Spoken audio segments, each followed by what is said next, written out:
लगातार कांग्रेस पार्टी के द्वारा जो समाज में शोषित पीड़ित लोग हैं जिनको हिस्सेदारी नहीं मिली है उनकी बातें प्रखर रूप से उठाई जा रही है। इसी को लेकर यहाँ प्रेस कॉन्फ्रेंस आयोजित की जा रही है। हम आपको बताना चाहते हैं कि खास करके बिहार के अंदर जो अत्यंत पिछड़ी जातियां हैं, जो पिछड़ी जातियां हैं, दलित हैं, उनके साथ किस तरह से भेदभाव हो रहा है। अभी बिहार के अंदर जो कास्ट सेंसस हुआ, उस कास्ट सेंसस में जो डाटा निकल के आया है, आप देखेंगे 36% ईबीसी की आबादी है, लेकिन उनकी हिस्सेदारी की जब आप बात करेंगे तो हिस्सेदारी नगण्य है।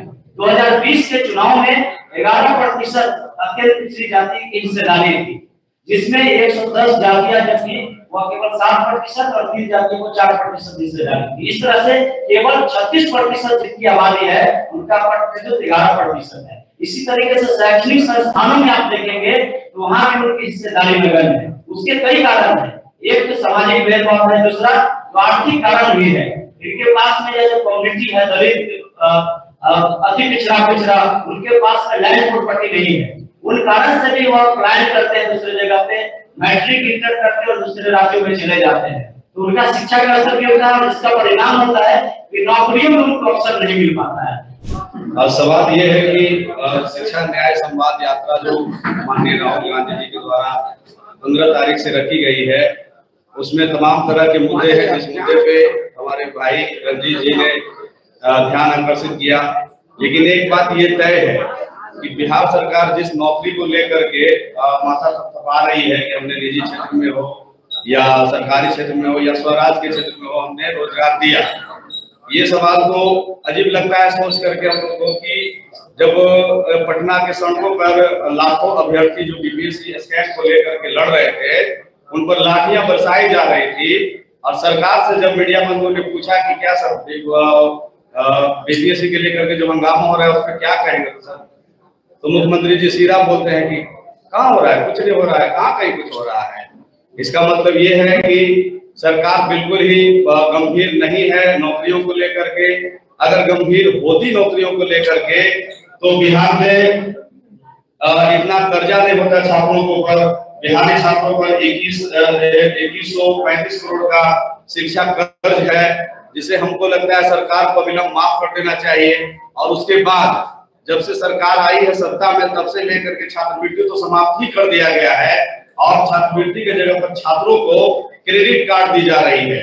क्रेडिट कार्ड के तहत जो बच्चे कर्ज लेकर के पढ़ाई कर रहे हैं, शायद जिनको नौकरी मिल गया, जिसको नौकरी नहीं मिला है उसको 3000 रुपया महीना जमा करवाने के लिए पदाधिकारी घर पहुंच रहे हैं, जिससे बहुत सारे छात्र आत्महत्या तक की कदम उठा चुके हैं।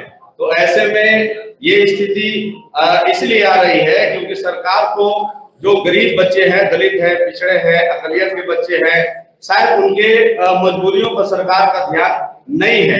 यही कारण है कि ये धीरे धीरे करके बढ़ते जा रहा है।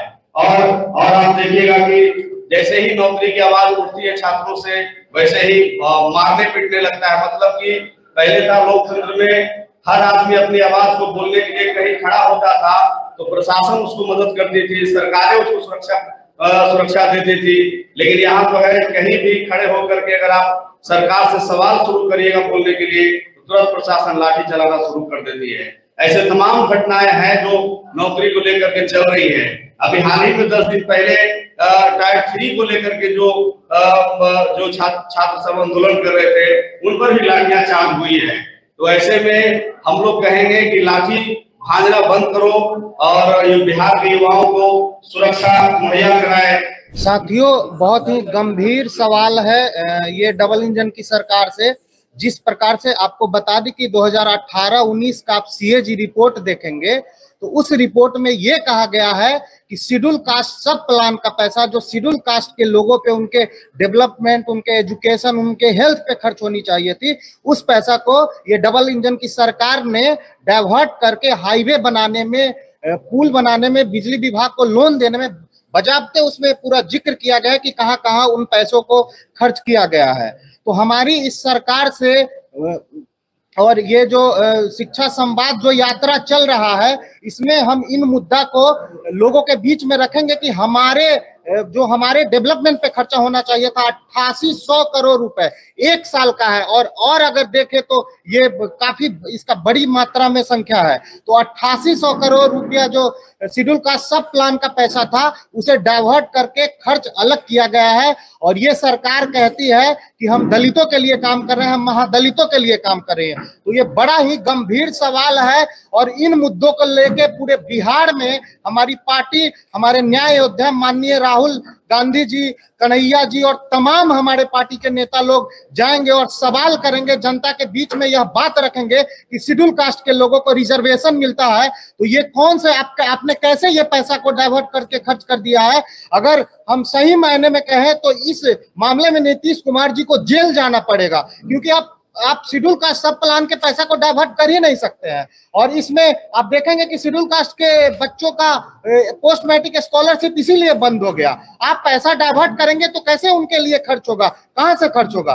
तो इन मुद्दा पे हम लोग पूरे बिहार में घूम के और ये लोगों जनता से ये बात करेंगे, उनसे ये कहेंगे कि हमारे शेड्यूल कास्ट सब प्लान का पैसा हमारे लिए खर्च हो, हमारे ऊपर खर्च हो और बिल्कुल पारदर्शिता के साथ खर्च हो। आप देख सकते हैं कि तमाम बिहार में जितने भी विश्वविद्यालय हैं उसमें 3 साल का कोर्स जो है वो उसमें लगातार 5 साल लग रहे हैं, 6 साल लग रहे हैं। कई छात्र हैं जो इसके वजह से काफी सुसाइड, काफी मानसिक तनाव उन सभी से गुजर रहे हैं। हमारा पहला मांग है एक अभ्यर्थी होने के नाते, एक स्टूडेंट होने के नाते कि 3 साल की डिग्री 3 साल में पूरी की जाए। छात्रों की डिग्री तय समय में पूरी की जाए और यह सुनिश्चित सरकार को करनी होगी। बिहार में जितने भी तमाम विश्वविद्यालय हैं उसमें सब शैक्षणिक कैलेंडर लागू किया जाए ताकि जो एग्जाम है या जो भी एकेडमिक जो एक्टिविटीज है वो सही समय पे पूरा हो सके। आप देख सकते हैं कि जो पाटलिपुत्र यूनिवर्सिटी है ये भी तमाम लड़ाइयों के बाद ही हमें मिला है। इसके बावजूद भी यहाँ यूनिवर्सिटीज में 4 साल 5 साल लग जाते हैं और जो वैकेंसी आती है, जो गिनी चुनी जो वैकेंसी आती है उसमें बच्चे पार्टिसिपेट नहीं कर पाते हैं, एग्जाम नहीं दे पाते हैं। हर कॉलेज में, हर विश्वविद्यालय में प्लेसमेंट सेल बनाया जाए ताकि छात्र जिस भी सेक्टर में जाना चाहते हैं उनकी जो शिक्षा पूरी हुई है उनकी प्लेसमेंट के तहत उनकी नौकरी सुनिश्चित हो सके। 41% स्कूलों में आज भी कंप्यूटर नहीं है, जबकि टेक्नोलॉजी इतना हाई डेवलप हो चुका है आज के समय में। इसके बावजूद भी शिक्षा के स्तर पर अगर देखा जाए तो 81% स्कूल में आज भी कंप्यूटर नहीं है, जिसकी वजह से आधुनिक शिक्षा जो है वो स्टूडेंटों तक, विद्यार्थियों तक पहुंच नहीं पाया है। 1 लाख, ये हमारा डाटा कहता है कि 1 लाख स्टूडेंट पे एक कॉलेज होना चाहिए, 1 लाख के बाद पे। इसके बावजूद भी हम देख पाते हैं कि यहाँ पे पर्याप्त हमारे पास कॉलेज नहीं है। हम चाहेंगे कि हर प्रखंड में एक डिग्री कॉलेज बने। विश्वविद्यालय में आज के समय में शिक्षकों की भारी कमी है, चाहे आप कर्मचारियों की कितने वो उनकी भी भारी कमी है। हम चाहेंगे कि विश्वविद्यालय में स्थायी शिक्षक हो, डिजिटल लाइब्रेरी हो और जो कक्षाएं हैं वो नियमित तौर पर चले।